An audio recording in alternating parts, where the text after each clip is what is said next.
Welcome to the Retirement Plan Playbook with Brent Pasqua, Matthew Thiel, and Joshua Winterswike from RPA Wealth Management.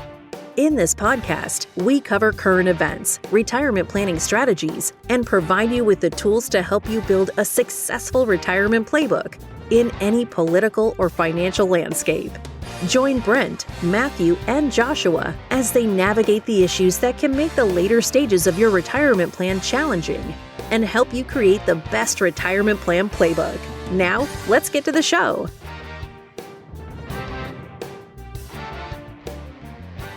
All right, well, welcome in the Retirement Plan Playbook. We have a great show, I think, today, and I'm here with Joshua Winterswike, Certified Financial Planner, Matthew Thiel, Certified Financial Planner. I'm Brent Pasqua, founder of RPA Wealth Management. And so let's get into our show. Yeah, Brent, can we talk about your trip to Disney World? How was that?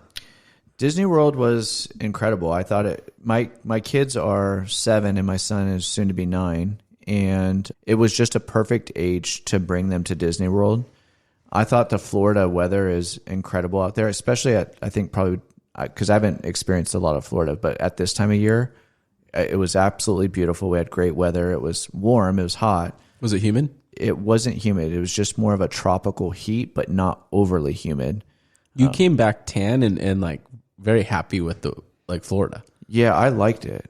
I liked it, the weather, more than I thought I would. I like tropical weather. I felt like I was in the Caribbean, but on American soil, and I really actually kind of like that climate. It looked very green. It was. You sent some pictures. How many parks did you go to? We went to all 4 Disney World parks. We did one back to back, and then we had a day off, and then we did the next 2 in the next 2 days, over the next 2 days.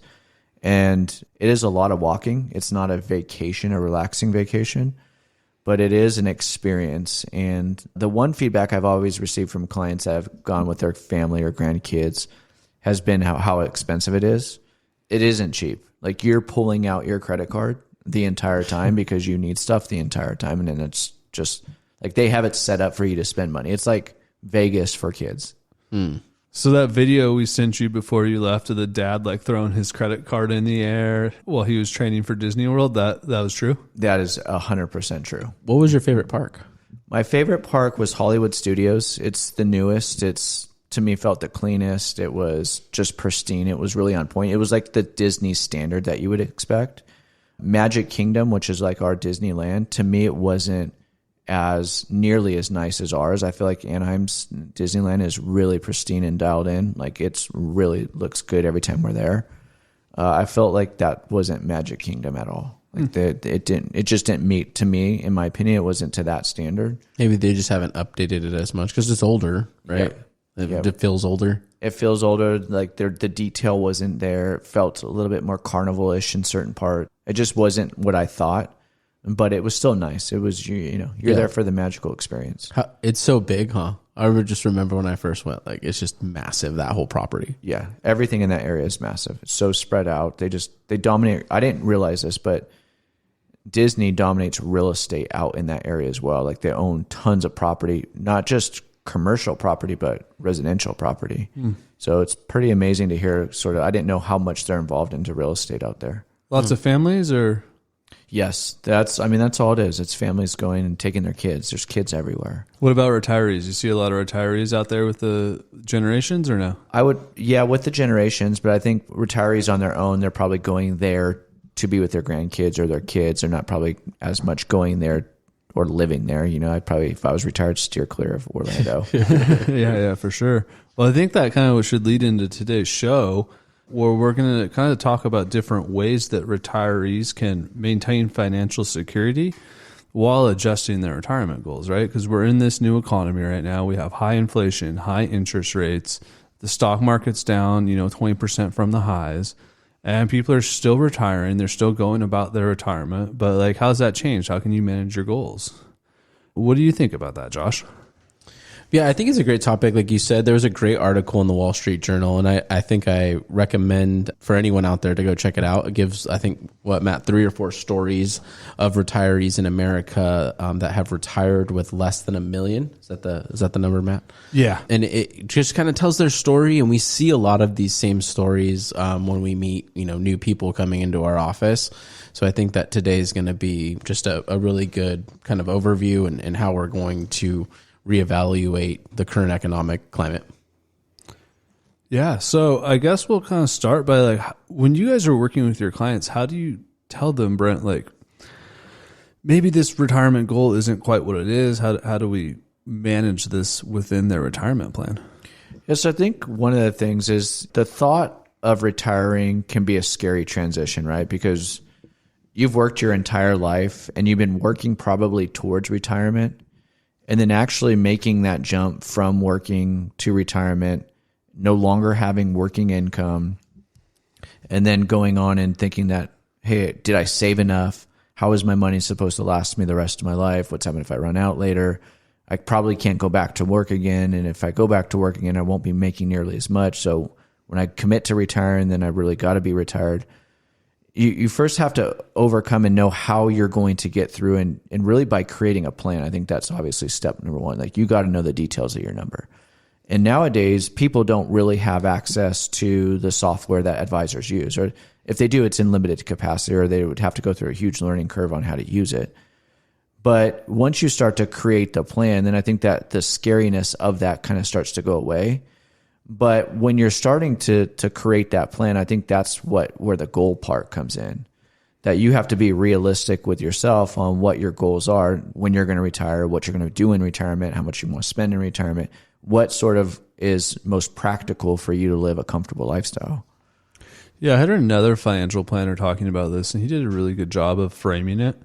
And he was basically like, when I work with retirees, I try to get them to think, hey, what are you actually retiring to? Or what are you retiring from? Right? Because if you've been working that high grind corporate lifestyle for a long time, like, dude, retirement might be kind of boring for you. Especially if you're just retiring to your house, there's no grandkids around. It's you and the wife. Does she like you? I don't know. Like, probably not that much anymore, to be honest. Because a lot of times they're coming into your domain. Like if you're a wife and you're either retired or staying home for a while, and then the male retires, then you're coming into something that they've adapted to their own schedule. Yeah, she went from seeing you, 3 hours a night before you went to bed when you got home to seeing you 8-9 hours a day. I mean, that's going to get old real fast for the wife. And I think we can forget like how important setting or reevaluating these goals are. Because that's like, to me, what I hear you say too is like, what is your ultimate goal, right? What is it that you're retiring from, like you had mentioned, Matt? So I think for retirees, the nervousness around the numbers can easily dominate like the discussion and the conversation without actually thinking about what's to come next just with life and your hobbies and your goals. And so this is a very important step, in my opinion, whenever we have like differences in economic climates or just different changes in retirement, of you have to take time separately to just think about your goals and reassess them. Yeah, absolutely. And, when I think about like retirees, when they come and tell me like, oh, I want to spend time with their grandkids, that's one of my goals. That's actually when I hear that, that's not my favorite goal they say. Because that's like contingent on their grandkids, right? And they might think they're retiring to see their grandkids 5 days a week, but are you really? Your grandkids are probably in school. Do your kids really want to see you? Some of my more favorite ones are travel, right? Pick a trip. I want to do these 5 or 6 different dream trips. Well, great. That's something we could plan for and you could go spend for it right away. Yeah, I think, travel's the obvious one, but there's so many people that don't want to travel, or if they do want to travel, they want to travel in like some kind of limited capacity. But travel is an obvious one. That's a great goal. I think that's an enjoyable one. But I think the one that I hear the most is that people want independence. They don't want to be subject to having to get up to an alarm clock. They don't want to have the stress of the workday. They don't have to want to deal with that boss. They want the luxury and freedom to do whatever they want on any given day. That's the number one goal. I can understand that because like when I think about how nice my Saturday morning is, when I don't hear an alarm blaring in my ear and it's dark and cold outside, like it's a pretty happy Saturday. Yeah, that is a happy Saturday. But I think that part of this whole financial planning conversation is having the question answered of, are you able to do that? Right. And that does have some sort of calculation or some sort of number behind it. So without like setting the actual number of years into retirement, knowing the actual dollar amounts, are you ever going to like alleviate all of that stress without answering those questions and setting those goals? I don't think so. Probably not. When you guys look at working with your clients, how many of them actually end up like spending through their money, or do they end up leaving a lot of it to the kids and then it just, the kids blow it? Like, what do they do with it at that point? What do you guys see? I think for a majority of people, they find commonality to the way that they spent money while they were working. So if they were working and were big spenders, most people don't change their spending habits when they retire. So if you probably didn't save enough for retirement, it's probably because you were spending too much before retirement and you're going to spend too much during retirement. For those who are good savers and saved really good money, are going to be very financially secure in retirement, which will ultimately lead them to leaving money to their kids and to their family members, but not because that's their goal. It's just because they're financially astute. They know how to manage their money. They know how to be comfortable. They know how to live within their means. So I think there's kind of two ends of the spectrum there. There's really no middle ground. So either you're really good at spending money, and in that case, you're going to spend your retirement assets super fast. Or you're really bad at spending money, and you're probably going to struggle to spend your retirement assets. I've seen one other example of this, though. Like the high spender then is very afraid in retirement. Correct. And it goes to like the extreme, which I'm afraid I didn't save enough. I know I need to retire, or I'm forced to retire, and now I'm so afraid to spend my lump sum, or my nest egg, that I just don't do anything now. Yeah, we see that a lot. And I think my goal as an advisor is to be able to get them to spend it, to teach them to. Because if not, then what else is the purpose of saving all of that money? That's the part that I try to get people over the hump. If your goal isn't, if you come in and say, hey, I want to leave as much money as possible to my kids, that's one thing. That's different. You then don't spend your money and that's your goal, that's your priority. But if your priority is that's not your priority, that's not your top goal, then what are you saving your money for? If we already taken care of like how you're going to get through long-term care, if that ever became an emergency, then why are you building all of this money continuously throughout retirement when literally it's just going to be passed on? If their goal is to leave the money to their kids, shouldn't they start that now? Like ultimately, if they're like, hey, Brent, I only need 100,000 in income, or whatever number, make believe, and I got $2-3 million bucks, but I want to leave this to my kids, and by the time that I die, I'll probably have 6 or 7, 8 million because I'm not going to spend a penny, and it's going to be invested the whole time. Yeah, but it's the underlining factor that Josh was just saying. It's just fear. Mm-hmm. So wouldn't like a good financial planner be like, hey, you should probably maybe gift your kids $20,000 a year, or help them get that house, or put the grandkids through private school for them? Yes, if you can help them get over the obstacle of the fear. How do you do that? Continuously working with them on their planning. And, like fear isn't something that you can, even numbers, you could show someone numbers all day long, but that doesn't mean that's going to make them that much more comfortable to start passing out checks of $17,000 a year to each kid. And it might take time, right? It might not be you go meet with a financial planner. And to be honest, you could do this yourself if you took the steps and created a financial plan and actually set your goals in line. But it could take a year. It could take multiple years before you actually feel comfortable to do that. And that's okay too. Well, personally, I hope my parents are listening to this podcast because I could use a new car. That's why you asked the question. I was thinking about myself. Do you try to get people to cut, though, their spending before they retire or during retirement? I don't. I'm not big on having people cut spending. I try and be as realistic as possible. Most of the time, I'd say we get a lot of clients who are probably savers, right? that's just who's going to hire someone to be their financial planner in retirement. They probably have already saved a lot.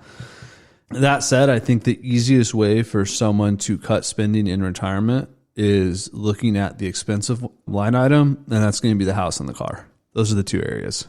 Yeah, it's the boulders, it's not the pebbles. We see that even with younger clients, with clients preparing for retirement. A lot of like the bad financial decisions is because their biggest expenses weren't accounted for properly. They couldn't afford it before, they still can't afford it. And then now you're probably going to be in a situation where you're going to be forced to make a decision on one of these big items like housing or a car, or not get the car you want. And I think that just setting a balance and focusing on those big ticket items is very, very important. I've been working with retirees for 20 years, and I've successfully watched hundreds of people go from working to retirement. I've yet to see somebody change their daily spending habits from when they were working to when they were retired. I've never seen it. Most people will spend exactly the same way in retirement as they did before, whether it's dining out, whether it's going to the coffee shop, whatever that normal spending habits are, they're going to continue to do that during retirement. I don't want anybody to think that's going to stop. Spending. Yep. Discretionary spending will remain the same. Because some of that's habitual, right? Like it's natural habit. Like you're doing it. What's going to force you to change that? Nothing.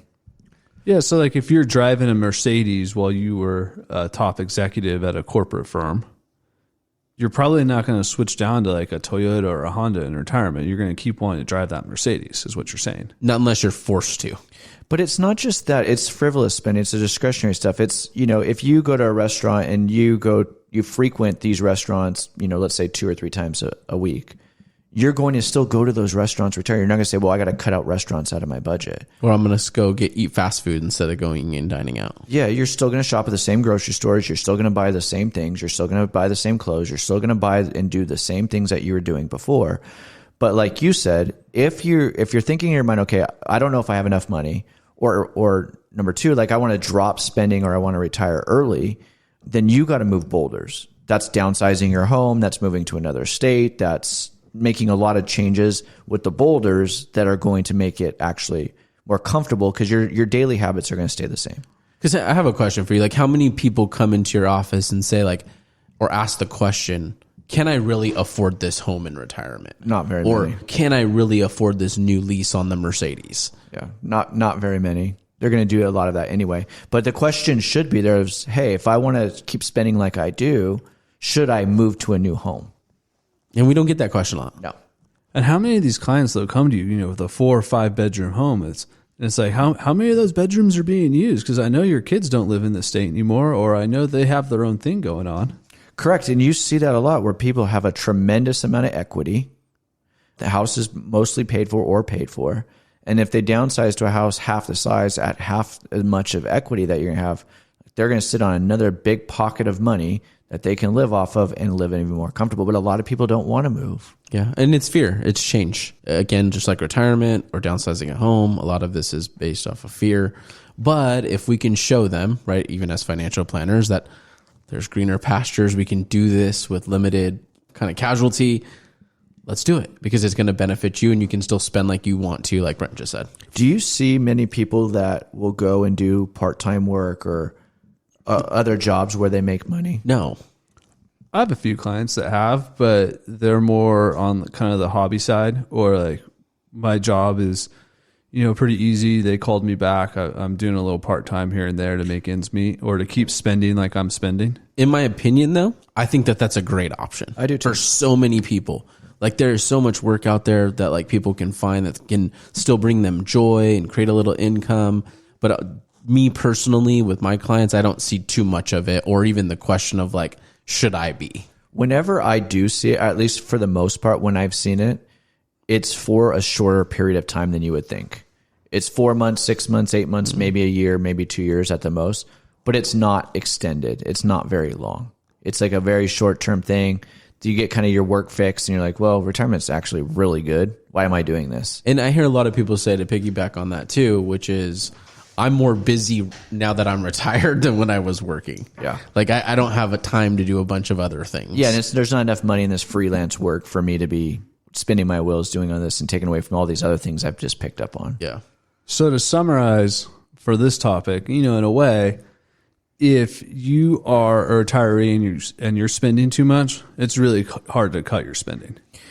It is, but I would say this too, though, and I think this is one important point that is not really thought of as much when you think about retirement spending, is that if you're working with a really good advisor, and we do this a lot with our clients, I think people should really highly consider their withdrawal percentage that they're taking out of their money, and they should break it into 3 chapters of retirement. The first chapter, which is the go chapter, that's you're going out and traveling and you're doing things, you're being with your grandkids, you're active. That's your active chapter.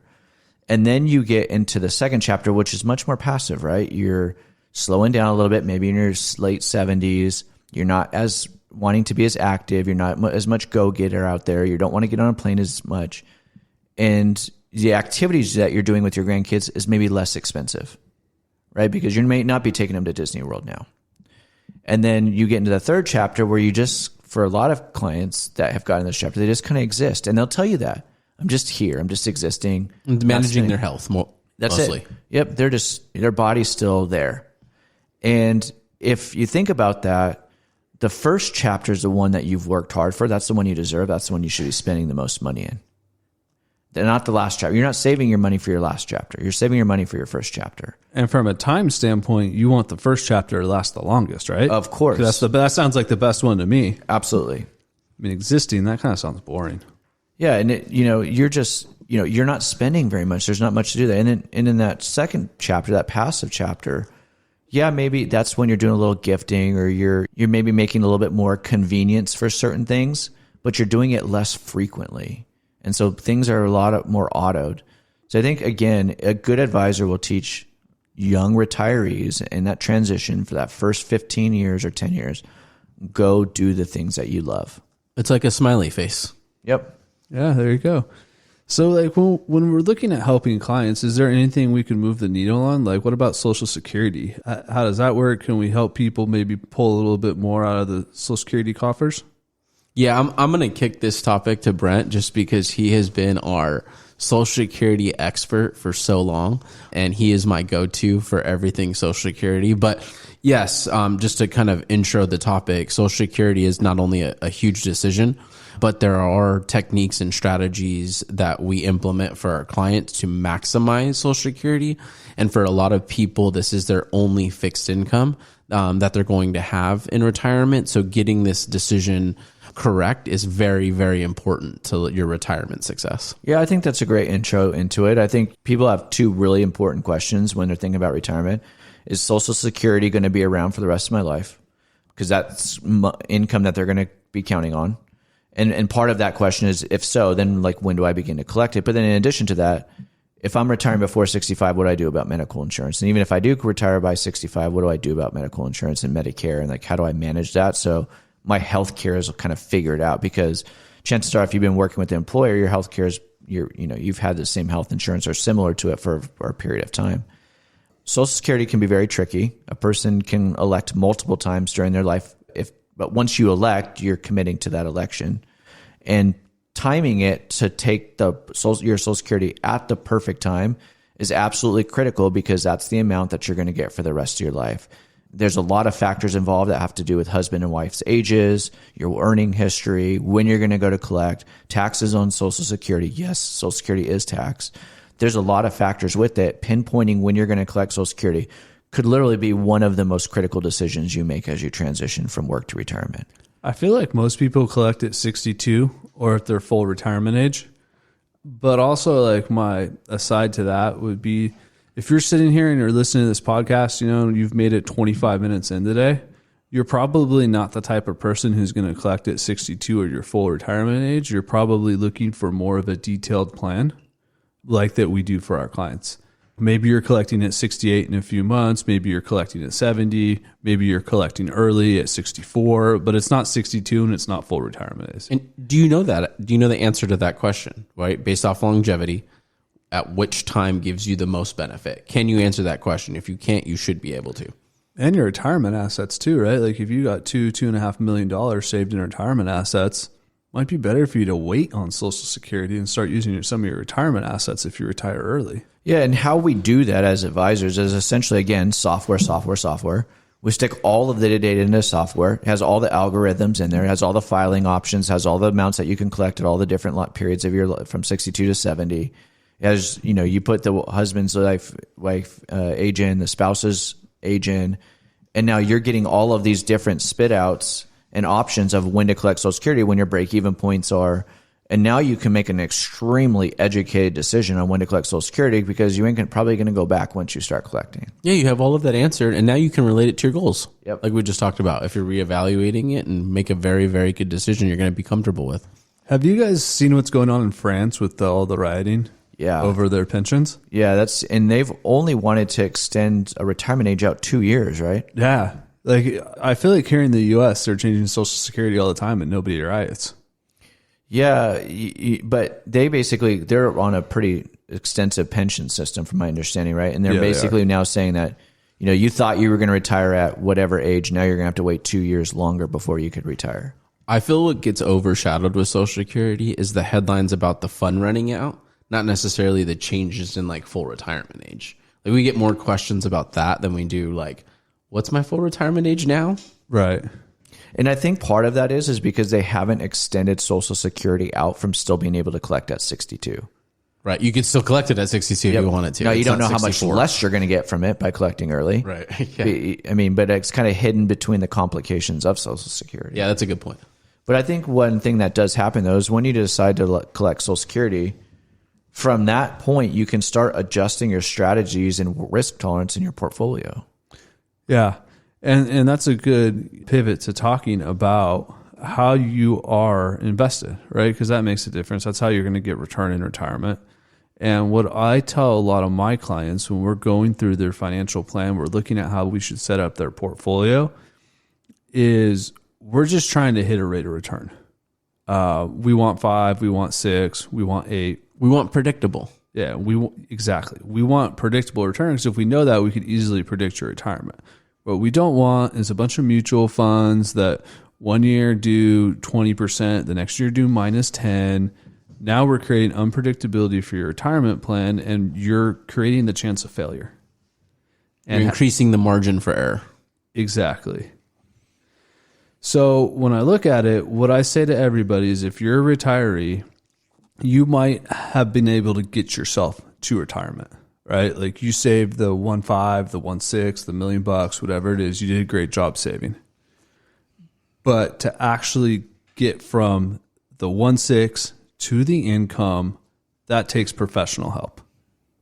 Would you agree, Brent? Yeah, and I think you have to go through that withdrawal strategy, and you have to go through a withdrawal plan, and you have to look at optimizing your withdrawals and where you're taking it from and how much you're taking it from, because one other major factor that's involved in all of that is a good advisor is going to tell you between your post-tax money and your pre-tax money, those two portfolios are probably going to be allocated and invested slightly different. They probably should be, right? Yeah, they're two different buckets of money. They're completely different.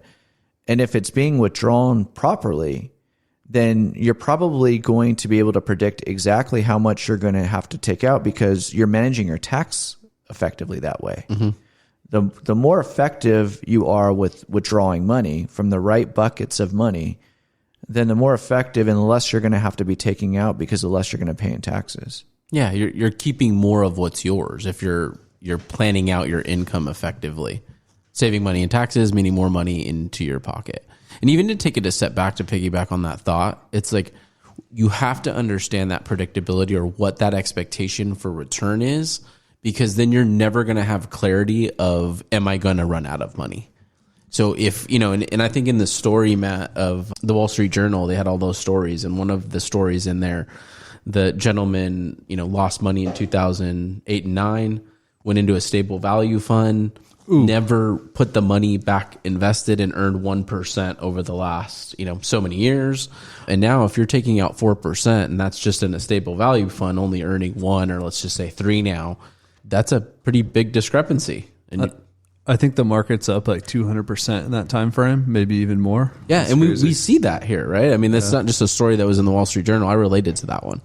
I think part of the challenge too is when people start taking out their money, they don't know what funds to sell off, when to sell it, because unless you're keeping a substantial amount of money in a stable value fund or the money market fund in your portfolio, you're having to sell some investments as you're taking out money throughout the year.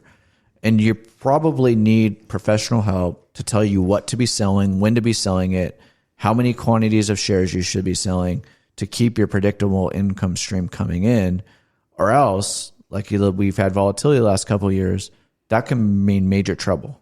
Mm-hmm. And then you're being forced to sell at the wrong time too. If you're not selling enough or properly having a plan on what to sell to create that income, and now your hand's being forced at a bad time. Yeah, we have a lot of really good shows on retirement income. I think where interest rates are today is April 2023. It's probably one of the best times to retire in the last 25 years.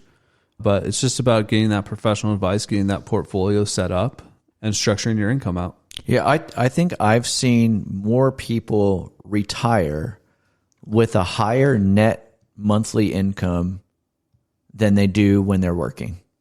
Yeah, I just had a client in here today, and we put his final numbers in through the e-money financial plan based on what he's going to be withdrawing from his retirement.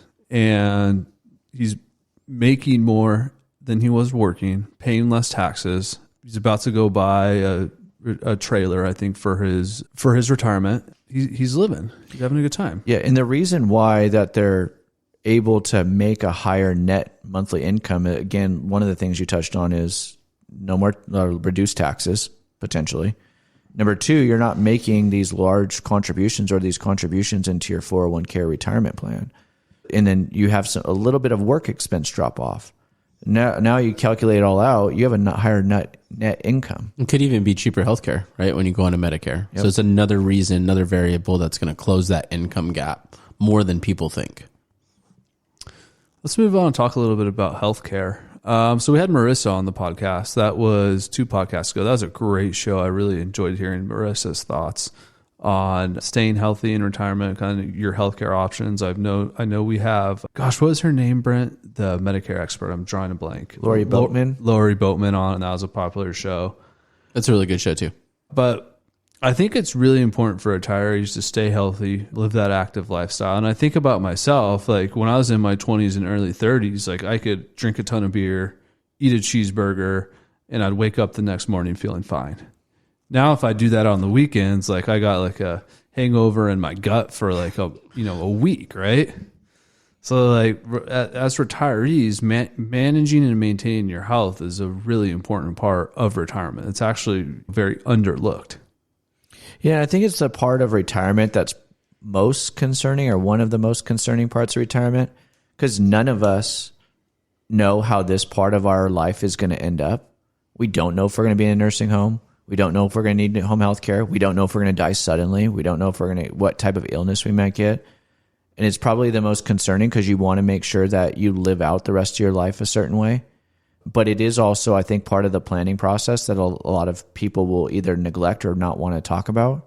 But as long as it's addressed and planned for, you will be managed through it. I've never seen a client have an unsuccessful time at this part of their life, meaning that they ran out of money. Never seen it. Through a healthcare event. Correct. Right. And I feel like it's actually a concern of a lot of people who might hire us. They'll say like, hey, I'm concerned about healthcare expenses in retirement. I'm not sure if I have enough money saved. It's like, well, how do you want me to really fully predict that? But you can have assumptions, right? I mean, we can take average healthcare costs in America through these ages, male or female.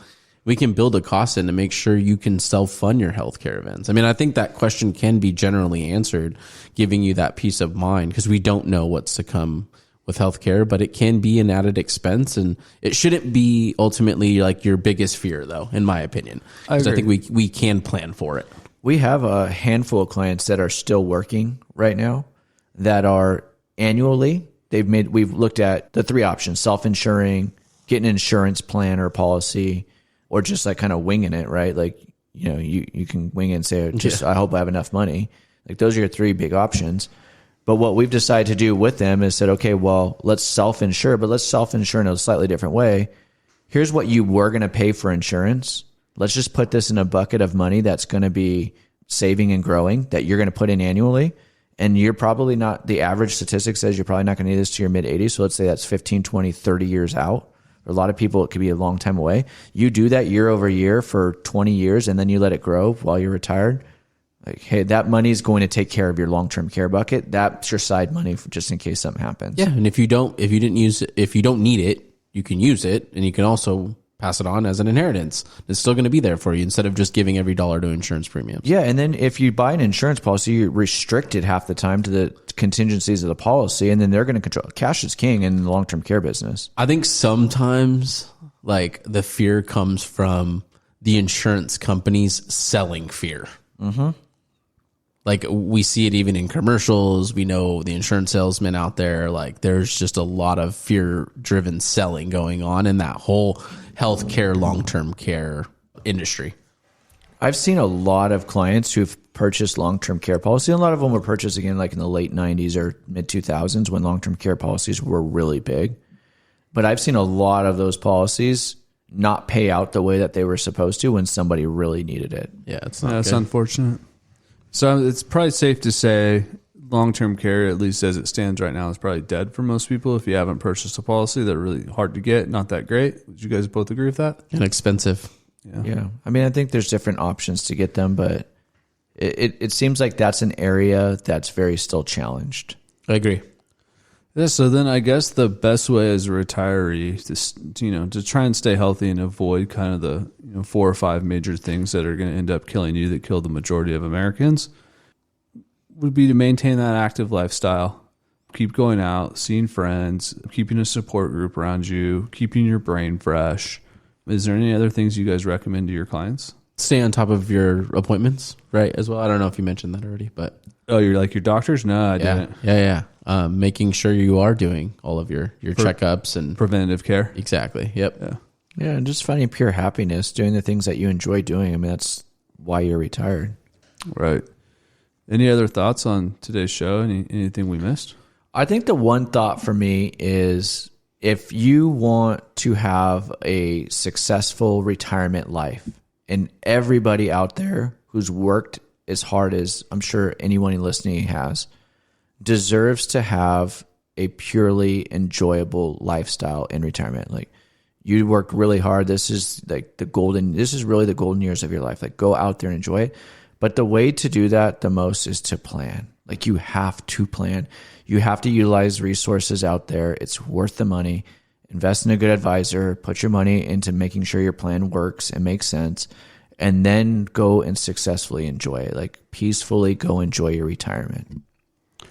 Personally, I'm just hoping I can afford a country club membership when I retire.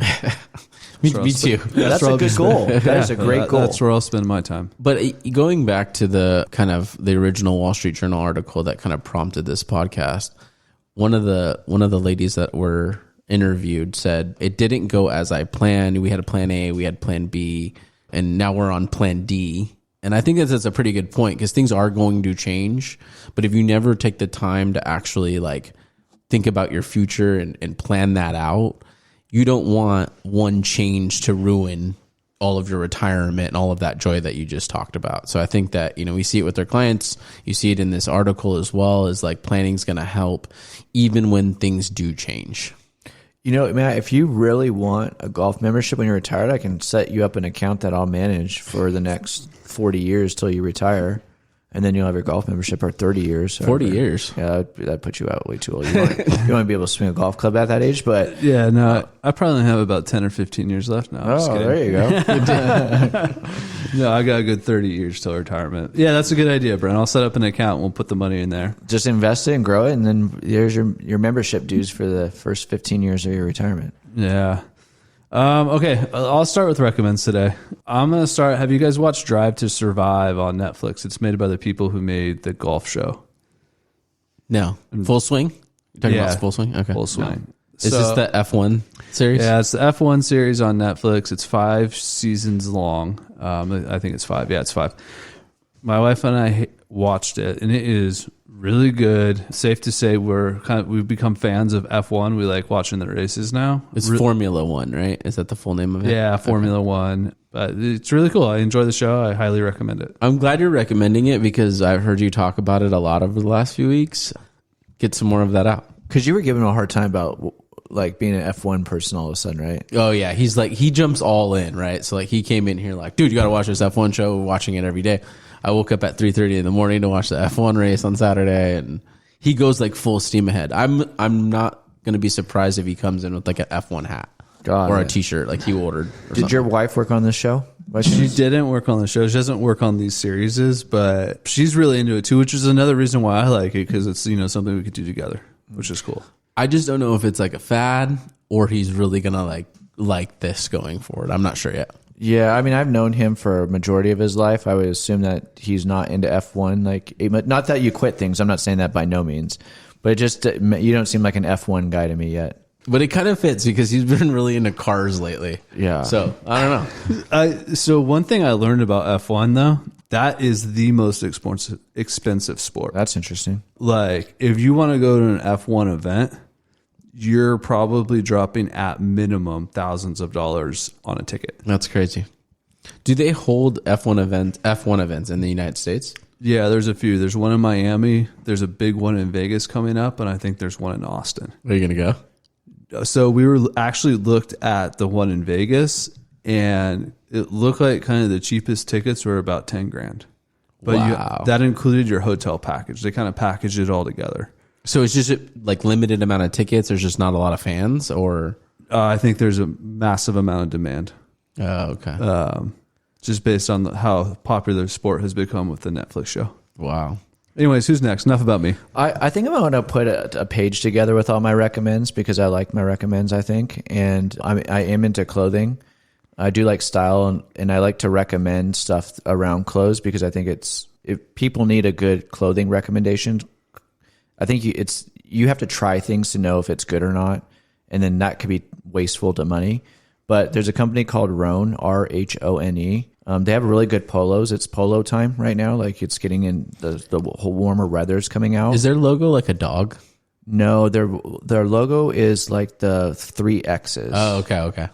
Yeah, and it's a really, really good clothing line. I think their polos are great. I think, Matthew, you have a couple of their sweaters. You've worn them here. It's a really good line that if you're looking for like a couple summer polos, great place to start. I've seen them on my Instagram feed. Like, they've sponsored ads on there, but I haven't ever bought anything from Rhone. Yeah, and I've never worn it for like golfing, but I think, if you're trying to go to a party over summer with shorts and a nice polo, you want to dress up and look nice. I mean, good fitting clothes. Well, when you only play golf 4 times a year, there's just not a lot of polo options for you. Yeah, I don't need. I just need a couple of polos for my golfing attire. You're set for the year. Yeah. What do you have for us, Josh? I'm gonna recommend. I think I recommended it before in its previous seasons, but what me and my wife are watching is Mandalorian on Disney. So this is a spinoff of Star Wars world, and I think it's on its 3rd or 4th season. It's the show with like Baby Yoda that I know he's all over, but it's back, and the production is just really, really good. So if you are even casually interested in Star Wars, to me, this has been the best spinoff from like the movies that they've done a show on like the Disney Plus app. And it's just really good. I've really enjoyed all of the seasons. And if you haven't checked that out, do so. Has your son watched it yet? No, I don't think so. Okay. That's a good, if you're going to watch something with him, it's a pretty good one for a casual watcher I'll have to check it out with him. Yeah. I'll have to talk about that with him. It's good. All right, perfect. Well, thanks for listening to the show today. Matthew, Brent, Josh, see you next time. thank you.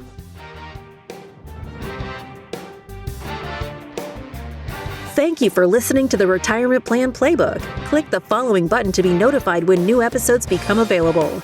To get in touch with our team, call us at 909-296-7977 or visit our website at www.rpawealth.com to schedule a complimentary consultation.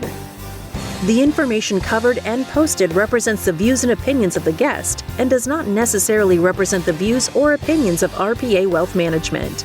The content has been made available for informational and educational purposes only. The content is not intended to be a substitute for professional investing advice. Always seek the advice of your financial advisor or other qualified financial service provider with any questions you may have regarding your investment planning.